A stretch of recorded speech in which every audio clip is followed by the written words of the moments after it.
Yes. What's happening, everybody? It is Friday afternoon. It's about 2:30 Central Time right now. We had the UFC weigh-ins. I saw like the first half of them. I'm getting real busy right now. I'm leaving for Europe in like less than 48 hours. So putting a lot of stuff together right now, making sure everything's ready for the trip. But as far as I know, there were no weigh-in disasters. You guys can let me know in the chat if there was, but I think everything's still on. I just got back home. I've put together a greasy 4-leg parlay for you guys. Looking to stack cash tickets like flapjacks for UFC Vegas 89. And I picked out 4 pretty good spots that are available on BetRivers Sportsbook right now. And when we put it together there, we're getting a plus 10 or plus 808 for this week's greasy 4-leg parlay. So let me just start sharing it with you guys here. We'll put the banners on the screen. The very first leg that we're going to look at here is the Uncle Weezy's ass shaving of the week, and it is going to be Luis Pujuelo to get his ass shaved by Fernando Padilla. And I do think this fight is going to finish inside the distance one way or another. Padilla is going to be very dangerous early in this fight, especially with his submission game. This is a guy who's 8-0 to the submission in his pro career. And between these two guys, we've got two guys who have never been finished before in 16 career, or in 6 career losses. They've never been finished. So it's always dangerous to take a violence prop in a situation like that. But when I look at how these guys fight, this is going to be a chaotic fight from the very word go here. Pajuelo is a guy who just stays in your face and never fucks off and just never stops throwing volume. So I think Padilla is probably going to have a lot of openings presented to him early in this fight because Pajuelo is not good defensively.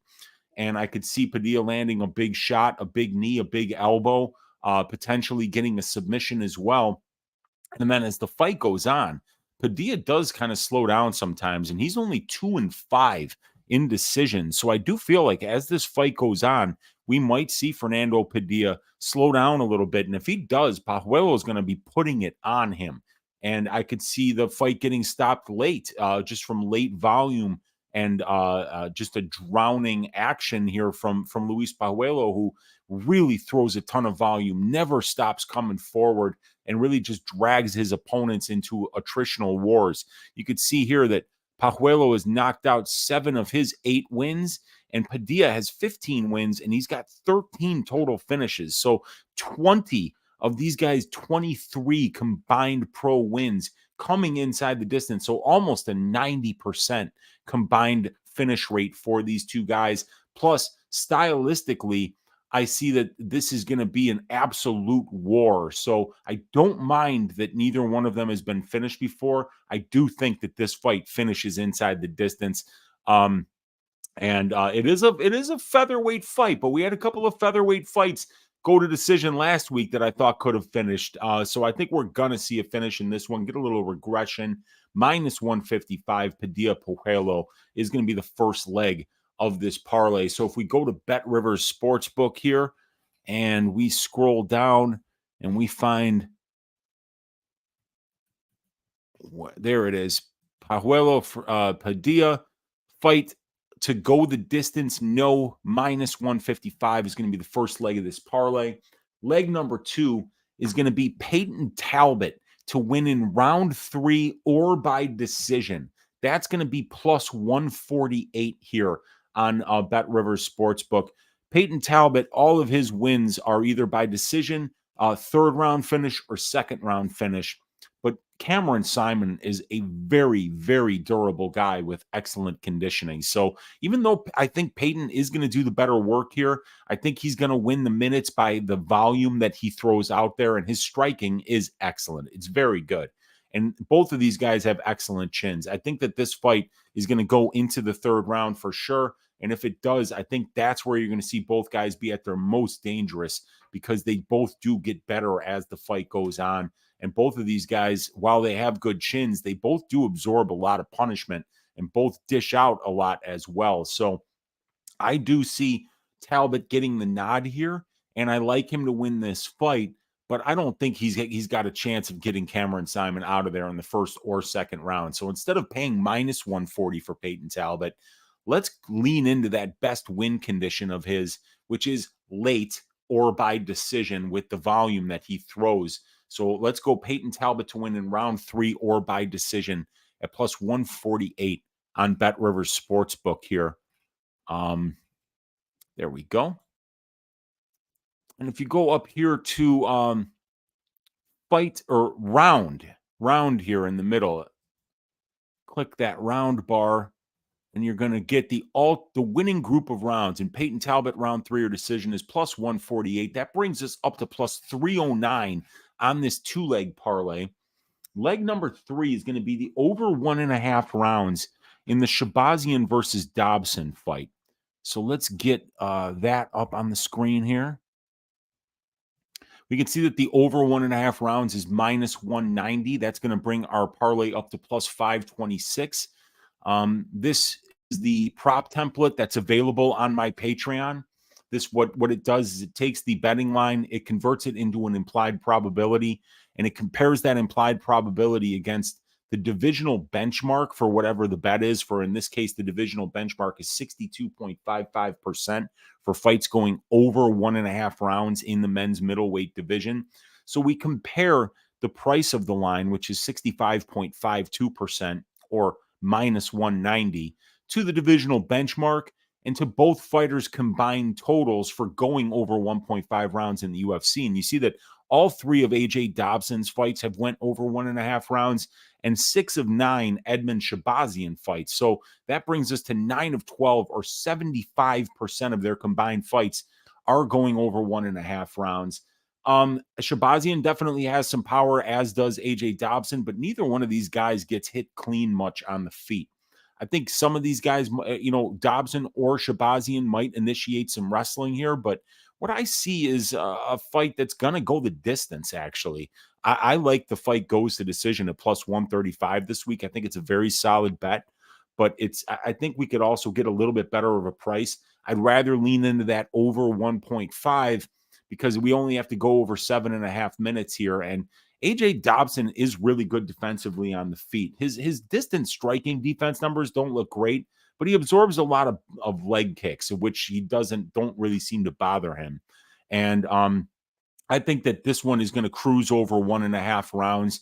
The analytics like it, and I think stylistically, this new version of Edmund Shabazian, the more mature version, is going to be winning minutes with his boxing here and staying safe from the big power shots of AJ Dobson. So yeah, I do like this one to go over 1.5 rounds at minus 190. That's leg number 3 of the parlay.